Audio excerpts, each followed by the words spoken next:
السلام عليكم ورحمة الله وبركاته. اللهم صل وسلم وبارك على سيدنا محمد. ازيكم؟ النهاردة هنعمل مع بعض مكرونة بشاميل بطريقة حلوة جدا. هنعملها النهاردة ببيض مش بجبنة. اول حاجة هجيب حلة على النار واحط فيها معلقة سمنة.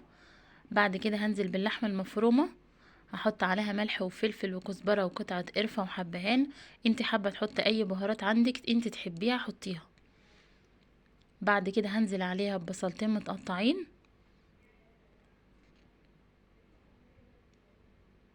وهشوحهم مع بعض شوية.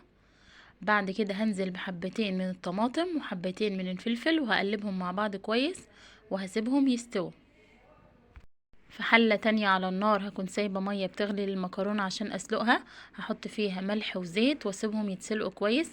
في حلة تانية برضو على النار هحط شوية زيت مع شوية زبدة، وهنزل بكمية الدقيق اللي معايا. اهم حاجة يكون الزيت او الزبدة اكتر من كمية الدقيق علشان ما يعملش كتل معايا. بعد كده هقلب فيه كويس لحد ما احس ان الدقيق معايا استوى.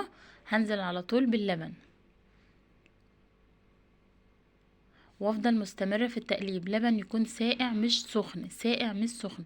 هحط عليه ملح وفلفل وقطعة قرفة بس. هفضل مستمرة في التقليب لحد ما يتقل معايا. خلاص كده هو قوامه كده حلو جدا. نيجي هنا بقى علشان نرص المكرونة. معايا 3 بيضات حطيت عليهم ملح وفلفل.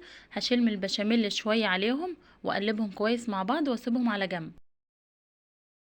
بعد كده هقلب المكرونة في البشاميل كله اللي باقي مع بعض، هقلبهم كويس جدا.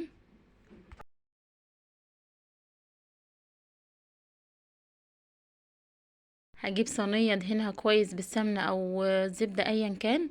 هفرد الطبقة الاولى من المكرونة، بعد كده هنزل عليها باللحمة المفرومة اللي احنا عملناها. بعد كده هنزل بالطبقة التانية من المكرونة،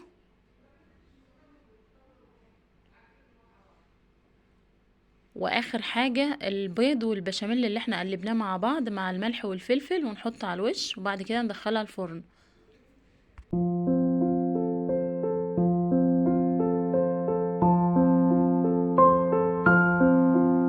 وده شكلها بعد ما خرجت من الفرن. اتمنى ان الفيديو يكون عجبكم.